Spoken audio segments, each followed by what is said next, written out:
In this video, I'm going to show you how you can easily turn off color filter on your iPhone. Be sure to watch the video to the very end so you don't make any mistakes, and of course do not forget to like this video and subscribe to my channel. If your display looks like that it has a color change like mine, you may have the color filter turned on. And let me show you how you can easily toggle it off.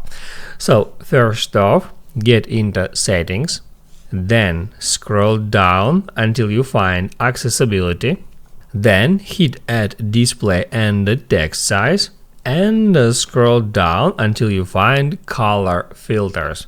Just get into it, and if you want to just toggle off color filtering, you can just disable this feature. Just hit add that switcher to turn it off. Now you can hop out settings, and as you can see, colors are displaying normally again, and that's it.